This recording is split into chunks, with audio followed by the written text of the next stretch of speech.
Hola, llegamos a Cartagena para buscar el rastro difuso de esa amistad vieja entre Gabriel García Márquez y Héctor Rojas Erazo.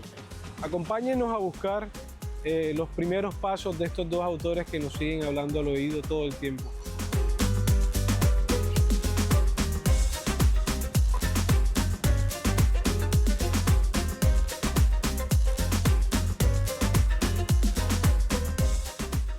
En esta entrega de Señal Literaria, reconstruimos el puente desmoronado de la amistad entre Gabriel García Márquez y Héctor Rojas Erazo, con las voces de dos conocedores, Emiro Santos y Orlando Oliveros. Orlando Oliveros y Emiro Santos, ustedes son unos grandes estudiosos de esos maestros del periodismo y la literatura como Héctor Rojas Erazo y García Márquez. Y ustedes son escritores, hacen parte de la nueva camada de autores que se vienen destacando en Cartagena. Estamos aquí en una edificación representativa que tuvo que ver con García Márquez y con Rojas Erazo, el viejo periódico del Universal, donde ellos trabajaron un tiempo. Conversemos un poco sobre eso. Bueno, Gabo llega a una Cartagena fantástica, pero silenciada por el toque de queda que se impone tras la muerte de Jorge Eliezer Gaitán.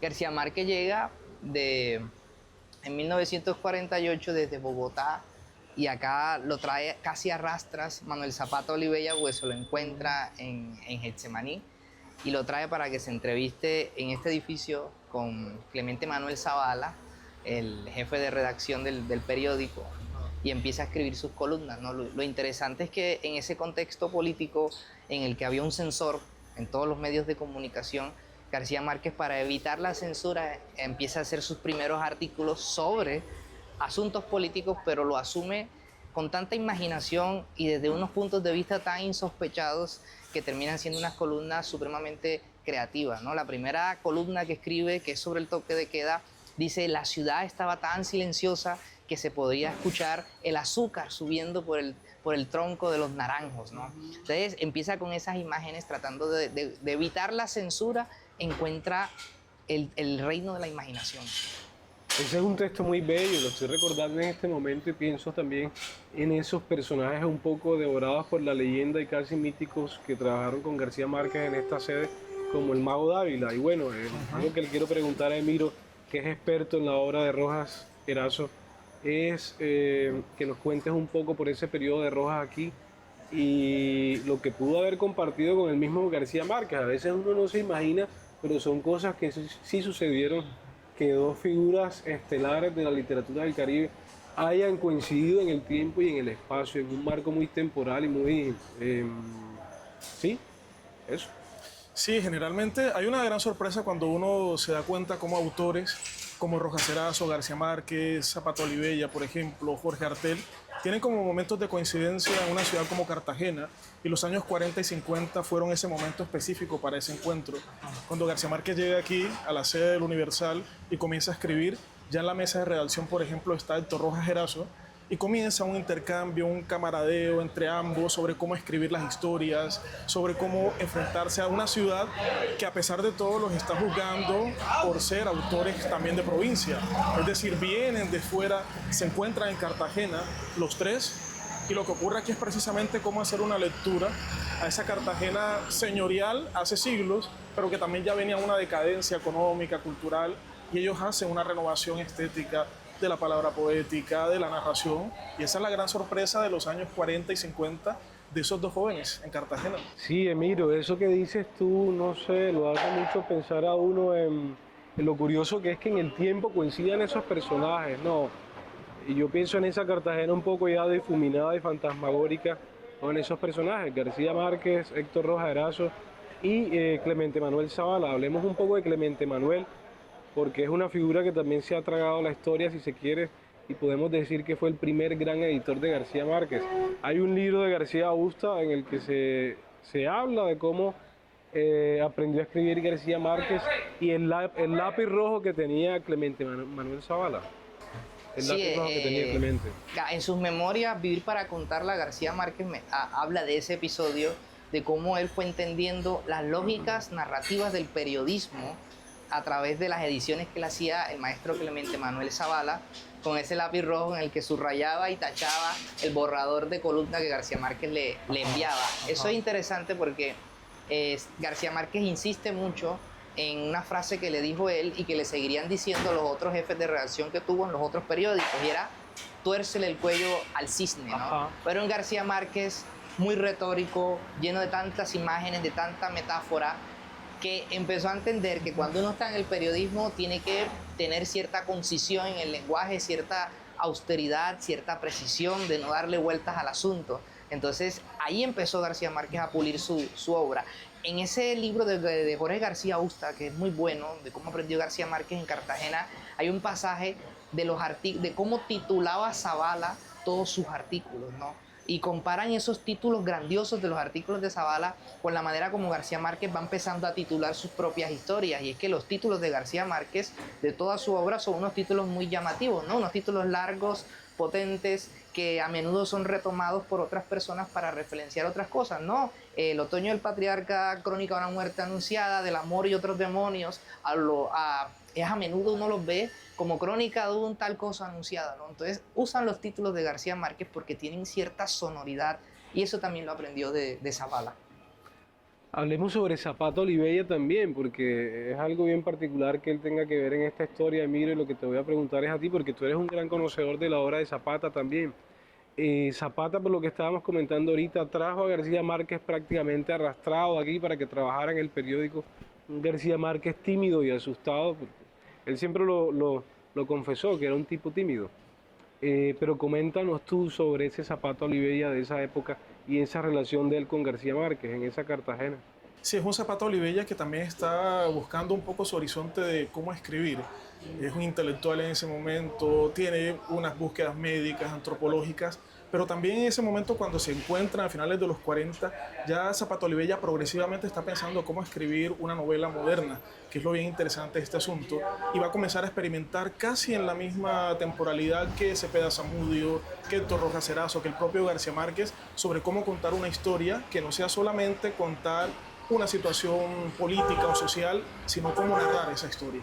Y lo que tenemos, por ejemplo, es un Zapata Olivella que, aunque tiene múltiples intereses, a diferencia de García Márquez y Rojas Erazo, que se especializaron un poco más, especialmente García Márquez, Zapata Olivella tiene unos intereses muy amplios a nivel antropológico, médico, y lo que está buscando en ese momento, pasará especialmente a finales de los 50, principios de los 60, es cómo explorar las técnicas narrativas modernas. O sea, había una preocupación tanto por Clemente Manuel Zavala, Rojas Erazo, García Márquez y Zapata por cómo contar historias, cómo enfrentarse a los textos literarios. Entonces, un momento en relación con lo que hablábamos anteriormente, Eric, un momento de renovación de la literatura nacional que se estaba cosiendo justo aquí en Cartagena y como lugar simbólico y práctico en este lugar.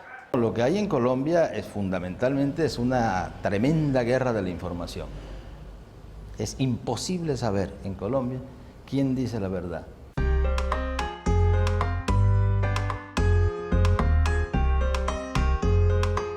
Bueno, Emilio y Orlando, ustedes además de que son autores jóvenes de la vanguardia en la literatura cartagenera, se han encargado de escribir sobre estos autores de los que venimos conversando.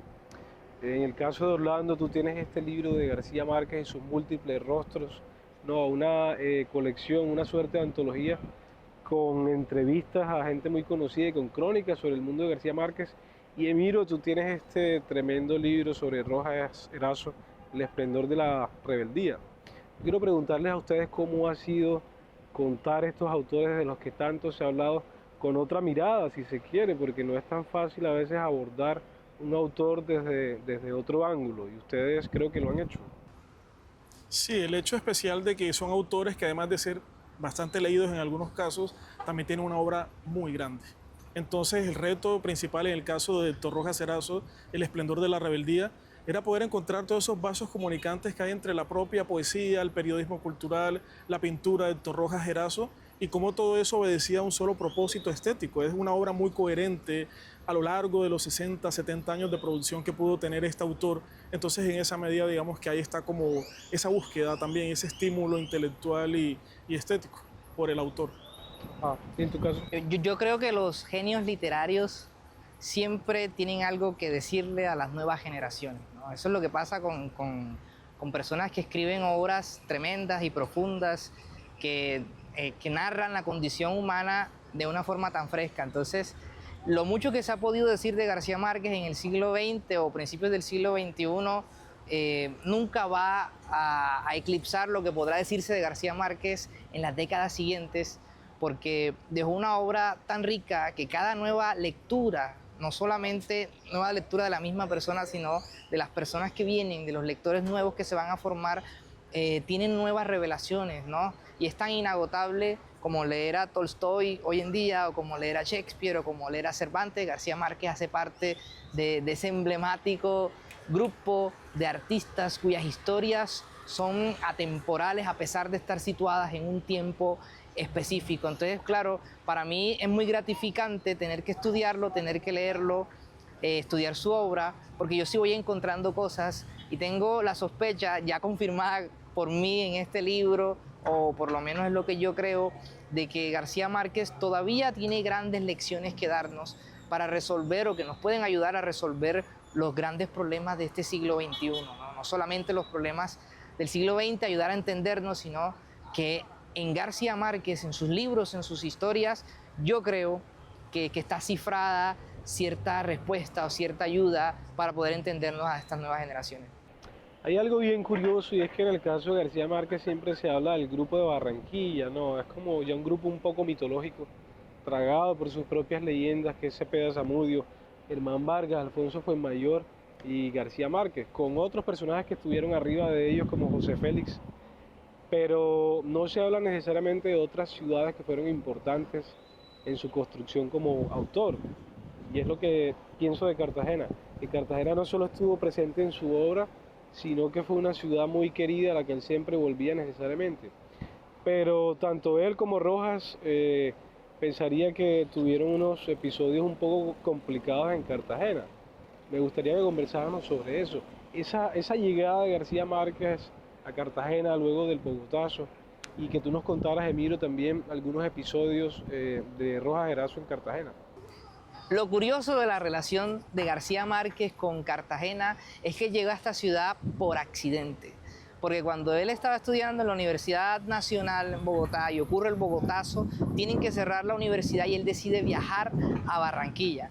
Pero resulta que en Barranquilla también estaban cerradas las universidades y se entera que la única facultad de Derecho abierta era la de la Universidad de Cartagena. Así que en sus memorias cuenta que se embarca sobre un carro de la agencia postal y llega a esta ciudad a la hora en la que él describe como la hora malva, que es casi como las 6 de la tarde. Y tienen Vivir para contarla una imagen muy bella de él parado ante la torre reloj en ese atardecer casi púrpura, donde va diciendo que entendió la ciudad y que sintió como si hubiera vuelto a nacer. Entonces, eso no es poca cosa cuando uno analiza todo lo que significó Cartagena para García Márquez, ¿no? Es un escenario de muchos cuentos, ¿no? Y de muchas novelas, de su obra de teatro, incluso de sus emprendimientos institucionales. Aquí queda la sede de la Fundación Gabo. Aquí García Márquez decidió comprar una casa construida por Rogelio Salmona, y es una ciudad que su hijo Rodrigo, cuando hizo este libro bellísimo de Gabo y Mercedes, una despedida, dijo, Gabo siempre nos dijo que Cartagena era su ciudad favorita, ¿no? Hay una relación de amor y odio, evidentemente, porque cuando Gabo llega a Cartagena en el 48, esta era una ciudad difícil, ¿no? Una ciudad de élites, de añoranzas aristocráticas, y él era un joven muy pobre, pero con grandes ímpetus de escritor, ¿no? Entonces esos dos mundos eran mundos que chocaban. Además, un escritor cuyos intereses no eran los intereses de los escritores señoriales, ¿no? Un escritor enfocado en el modernismo anglosajón, en las nuevas tendencias de la literatura esenciales para renovar la obra no solo de Colombia, sino de América Latina. Entonces sí, una relación de amor y odio. Y en el caso de Héctor Rojas Erazo. Rojas Erazo veía Cartagena, y así lo hacía explícito en sus columnas, como si fuera un sueño imperial, lo que había quedado del sueño del Imperio Español. Una Cartagena ruinosa, y especialmente la preocupación de Rojas Erazo por la putrefacción, por la descomposición de las superficies, de las materias. Esa Cartagena le sirvió mucho en ese nivel para pensar cómo se va descomponiendo lo vivo, lo orgánico, ¿no? Hay especialmente una anécdota que ocurre entre Clemente Manuel Zavala, del que hemos estado hablando, y Héctor Rojas Erazo, y tiene que ver con el hecho de que en algún momento este hombre del Carmen de Bolívar, Zavala, que andaba con su lápiz rojo, de repente va corriendo apretando mucho el paso por lo que vendría siendo el camellón de los mártires, muelle de los Pegasos, y va muy a prisa, y Héctor Rojas Erazo le pregunta, maestro, ¿a dónde va con tanta prisa? Y Zavala, dice el crepúsculo, el crepúsculo. Él lo acompaña, los dos aprietan el paso y llegan a lo que hoy vendría siendo la zona del Arsenal, del Centro de Convenciones, y ven lo que Rojas Erazo comunica como el crepúsculo o el atardecer más espléndido del mundo. En las nubes estaban dibujando ciudades, torres, caballos, y esa experiencia de un atardecer lo va a convertir en un poema que se llama Laiden, que hace parte de los últimos poemas de la producción lírica de Héctor Rojas Erazo. Entonces un poco ese vínculo entre poesía, entre palabra y vida, y a su vez también la lectura amorosa y cuidadosa que hace de Luis Carlos López, el gran poeta de la Cartagena de principios del siglo XX, donde a propósito de los cisnes degollados de los que estábamos hablando, Héctor Rojas Erazo dice, Luis Carlos López no solo le tuerce el cuello al cisne de engañoso plumaje, sino que le quita el cuello, abre su vientre, saca sus vísceras y muestra que la poesía puede hablar de otras cosas que no sean solamente las retóricas de la belleza tradicional. Un poco eso. Qué bonito eso. Bueno, sabemos también que Cartagena pudo ser un poco inhóspita con estos autores de los que estamos hablando, ¿no? García Márquez de hecho pasa una noche en la comisaría en el hotel que está justo aquí atrás, pero bueno, algo que me parece curioso también y que quería comentarlo con ustedes es el hecho de que la gran historia del marinero, ese gran reportaje narrativo de Luis Alejandro Velasco, la crónica de un náufrago, tiene como punto de comienzo y de partida toda esta zona acá, si se quiere. Claro, lo interesante de la obra de Gabo y su vida es que cada rincón de Cartagena es susceptible de ser contado desde una óptica garcía-marquiana. Y en este caso, en el baluarte San Francisco Javier, que es donde estamos, ahí quedaba el Hospital Naval. Y fue a donde llegó este marino, Luis Alejandro Velasco, y a donde muchos periodistas intentaron entrevistarlo. Algunos, según cuenta el relato de un náufrago, disfrazados de médicos, se colaron en el hospital, en la habitación, para tratar de sacarle respuestas y no lo lograron. Y solo García Márquez, que ya trabajaba en El Espectador en Bogotá, pudo sacarle algo que no había dicho el marino en sus tantas entrevistas, y era que el naufragio no había sido ocasionado por una tormenta, sino por una carga mal estibada, traída de contrabando desde Alabama, ¿no?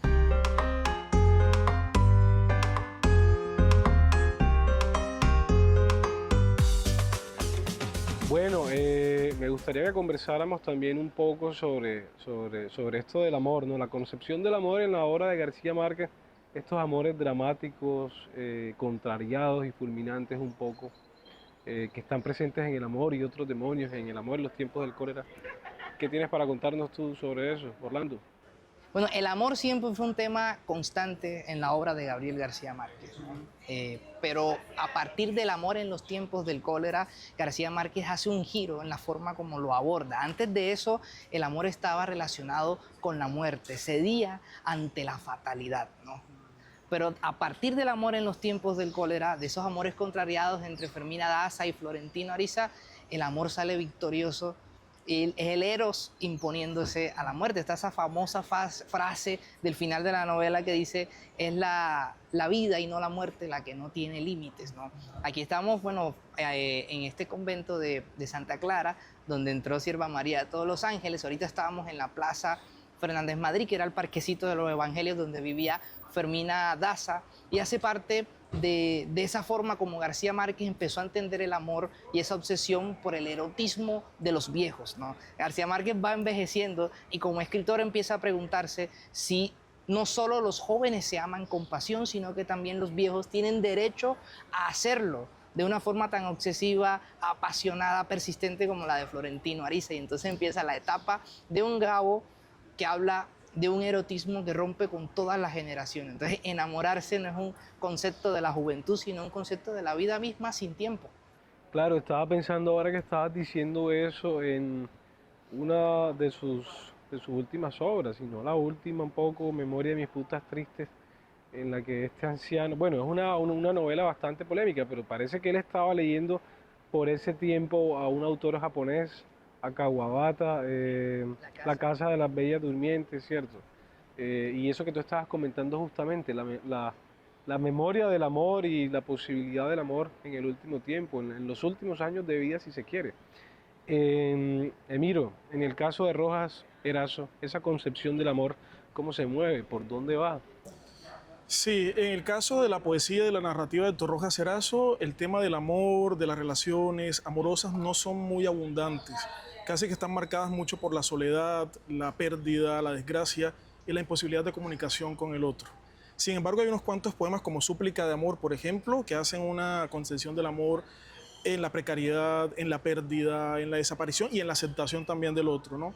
Sin embargo, es muy interesante que en el caso de la propia vida de Héctor Rojas Erazo, tuvo un matrimonio de medio siglo con Rosa Isabel Barbosa, la niña Rochi, así la llamaba, y 6 meses después del fallecimiento de Rosa Isabel Barbosa, Héctor Rojas Erazo fallece. Sus últimos poemas son dedicados a ella, su última pintura es dedicada al recuerdo de cómo conoció a Rosa Isabel Barbosa. Su noción de amor fue lo que a nivel familiar y de hijos lo sostuvo para un hombre que especialmente a la hora de escribir novelas y poemas era un desesperanzado o un desesperado por encontrar un sentido para la vida o para la existencia. Miro, qué bonito eso que estás comentando. Bueno, pero algo que yo también estaba pensando es que necesariamente la obra de estos autores está atravesada un poco por una concepción de la muerte y del olvido, ¿no? En el caso de García Márquez, incluso en sus últimos años hay testimonio de cómo el olvido lo iba devorando a él mismo y él sentía una nostalgia al ver ese olvido progresivo en su propia vida y sentía una nostalgia de los tiempos ya perdidos y extraviados en el pasado, la juventud, esos primeros años de periodismo y de escritura. ¿Qué podríamos nosotros comentar? ¿Tú qué piensas de la muerte y el olvido como una forma de morir también en la obra de García Márquez que está como muy presente, ¿no? Gabo tenía una frase muy de periodista, decía, lo malo de la muerte es que no voy a poder contarla, de mi propia muerte, es que no voy a poder contarla. Y decía siempre que le encantaría tener una especie de abertura, un ojo en una puerta, para ver la vida desde la muerte. Entonces, bueno, era un escritor como muchos otros interesados por esa realidad inaccesible para los vivos, pero paradójicamente consciente de esa imposibilidad de contarla, realmente a través de sus historias de ficción hay una configuración de la muerte muy, muy exquisita. En ese mundo macondiano es una muerte terrible, definitiva, marcada por la soledad, el olvido.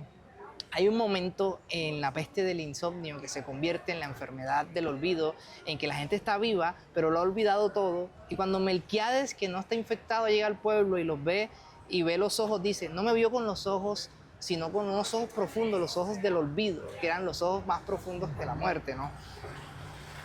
Entonces, eso ocurre allí, pero como te decía, en esta fase del Gabo que escribe y reflexiona sobre el amor, parece que el amor nos deja salvos e intactos de la muerte. Y el final del amor en los tiempos del cólera es un final como de cuento de hadas, ¿no? Sí. De vivieron felices para siempre, ¿no? Porque le dicen, ¿hasta dónde va a durar este ir y venir del carajo, ¿no?